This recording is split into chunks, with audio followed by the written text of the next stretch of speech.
All right, let's get started here. Baltimore and Buffalo, two top teams, exciting players. How about Hopkins going against Josh Palmer? Backup number two wide receivers, big tight end matchup. Mark Andrews versus Dalton Kincaid. Number one wide receivers. How about Derrick Henry and James Cook? And then the top, Lamar Jackson versus Josh Allen. But we're going to start way down there at the bottom with wide receiver number 4. You're talking Devontae Walker. All right. Had a slow start last year, finished 163, had a touchdown on that one big catch there. Been the most consistent receiver. This is coach speak. So far in OTAs, offers a potential deep threat. You have on the other side in Buffalo, they brought in Elijah Moore. Been around a little bit. Finished 83rd last year. 500 yards receiving, though, and a touchdown. Hey, he's got to beat out Curtis Samuel, but probably will be the number 4, signed after the draft. Didn't make any moves. Jets, remember, picked him 34th overall. And he's had some poor quarterback play. Might have helped to his disappointing year. But you see that he had a good start, but been that kind of down these last couple years. Can he get revived in Buffalo versus this Walker? Well, you look at the depth here in Baltimore with Zay Flowers, Bateman, and they just brought in DeAndre Hopkins above him. So we're going to give this to Elijah Moore. A lot of room on that Buffalo wide receiver depth, so he could move up. How about backup quarterbacks here? They made a move in Baltimore, brought in Cooper Rush.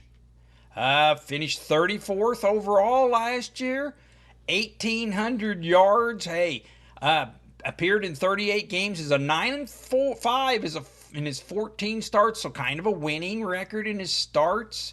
He's going up against Mitch Trubisky. All right, been around a long time, vet.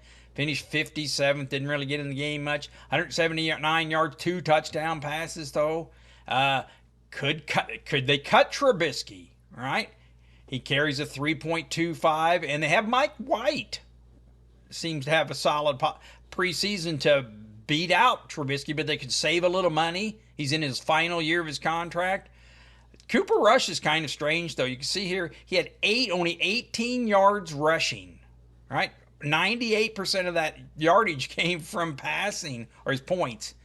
And that's kind of strange, as he's going to be backing up Lamar Jackson's one of the best runners.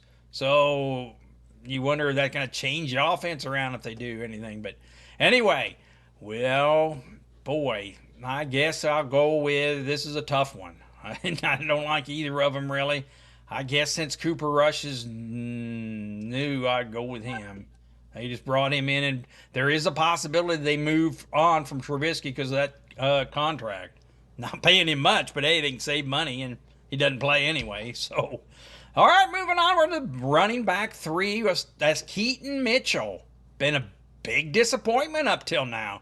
Finished 114th last year, 30 yards rushing, right? Just played 36 offensive snaps. Enters 3rd year, had that ACL injury, but it seemed like he's been coming back from it since his rookie year.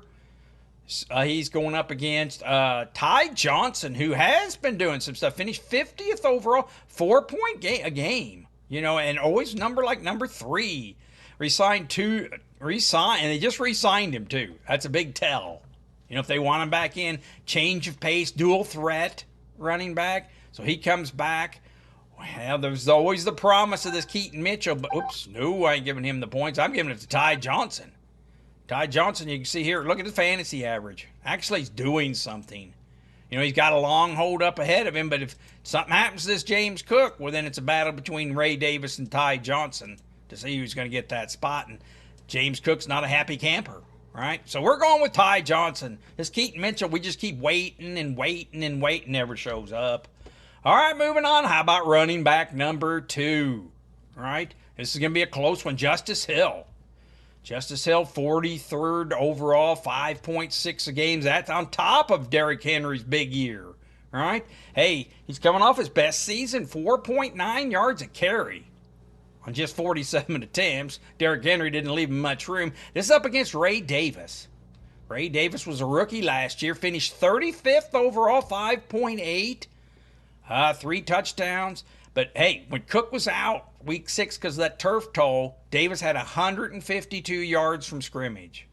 All right, so hey, Justice Hill, hey, he's been great as a fill-in, but even if something would happen to Derrick Henry, I don't see him carrying the mail. You know, he's more of a change of pace guy, where this Ray Davis could possibly be the guy. So we're going to pick Ray Davis. Hey, close averages last year, 5.8, 5.6. They actually have a ranking here on Ray Davis at 48th, and Justice Hill is unranked. So the consensus backing me up on that. So we'll take Ray Davis and move on to wide receiver number 3. They bring in DeAndre Hopkins. Vet, been around, finished 51st last year, 610 yards, 5 touchdowns. Big target near the goal line, right? Vet can make contested catches. Imagine him matched up with number 3 corners now, right? Because, hey, we got him as the number 3 wide receiver. That's going to be interesting. He's going up against Josh Palmer. Josh Palmer finished 77th. 584 yards. It had a touchdown. We've been waiting on him. Is this finally when he makes his move? Figures to be the number 3, paying him $10 million annually. Right? Gonna have to keep Elijah Moore off. They're not paying him as nearly as much. So if money matters, and a lot of times it's on expectations of what the team thinks because they're paying it, they're gonna bring in Elijah Moore, and he'll probably their number 3. Check out their points. Well, heck, DeAndre Hopkins had more. Right? Now, you're talking about the ones, the number 9 team in passing. And Hopkins, hey, believe it or not, Baltimore's number 7 in passing. I really like this Hopkins, although you can see the decline. Right? But, hey, he's not a number 1 anymore. He's a number 3. I really like what his chances are. Now, this Josh Palmer could fire too. Right? Hey, they agreed to pay him $36 million. That means he's in their plans. So he replaces Mac Hollins. So, this is a tough one. You know, unsettled as it is. Here in Baltimore, Zay Flowers with Bateman ahead of him. I'm almost going to lean towards this Josh Palmer because, hey, they're looking for a true number 1, although they spread the ball around so much to so many. I'm going to go with, neither of them are ranked, so I'm going to go with Josh Palmer. There's an opening there, better opening for him. And we'll see how that works out. We're going to go with Josh Palmer. Buffalo takes a 4-1 lead. Both of these have good players on their team. How about Rashard Bateman? Comes in 30th, surprising overall. He's got 30th overall receiver last year. 9 touchdowns. He got 756 yards. He's going up against Shakir. Shakir finished 41st last year. 800 yards and 4 touchdowns. Not the biggest target at the goal line. So he needs to take it from outside of the red zone. Worked primarily out of the slot. Paid him, though. He got paid $30 million. That's a $10 million a year. I think 10 of it was guaranteed. So you look at the fantasy average here last year. Bateman just a little better, right? So, hey, you look here. They don't have Bateman ranked. They have Shakir ranked 42nd. Ooh, I don't know. Hey, looking go by the average here. You know, Bateman, he was in all the games last year, and so was Shakir. So, I'm going to go with Bateman. I think there's just more promise there. I mean, Shakir, it's crowded, right? Keenan Coleman could come on. Josh Palmer could come on. But, you know, even though Shakir gets all those points, was around, playing the slot, getting clutch third down, he's not going to be a number 1 receiver. Just isn't the type of player here. Right, 190 pounds. So we're going to go with Bateman. So that puts it to 3-4. Moving on to the tight end. Big story here last year, Mark Andrews. Right, finished 5th. 7.87 a game. Came in, did good, 11 touchdowns. Of course, the problem is he couldn't catch that 2-pointer, right? Career high 11 touchdowns, but that brutal 2-point conversion drop in the playoffs. Right? A lot of people, they were even talking trade in the offseason. Right? They didn't like that. How about Dalton Kincaid? Promising rookie year, fell to 28th last year. Right? 448 yards, 2 touchdowns. Just can't shake that Knox. Right? They kind of shared their time last year. You just can't shake Dawson Knox. He sprained his PCL, missed some games there. But even before that, you can see he just never took over the job. So, hey, we're looking here. Schedule for him is 5th, right? So tight ends. Mark Andrews has the number 1 position schedule for him. So this is going to be interesting. Matter of fact, in my top 10 tight ends, you can go check that out. I listed both of them. He's coming down off a little bit here, but always been near the top, and that's great score. 10 is great for a tight end. Of course, the deal here is Isaiah Likely. Isaiah Likely filled in great last year. Look at that, finished 14th on the 28th most touches. So when he's called upon, he does pretty good. You know, like he eventually is going to take over and leapfrog Andrews, probably. Might happen this year. I mean, hey, but he's playing for the final year of his rookie contract, right? That would be likely. So, this is a tough one. You can see they've got him ranked 9th, Mark Andrews, and Kincaid ranked 14th. So, for me, the tough call is it going to be Isaiah Likely or Mark Andrews is the number 1.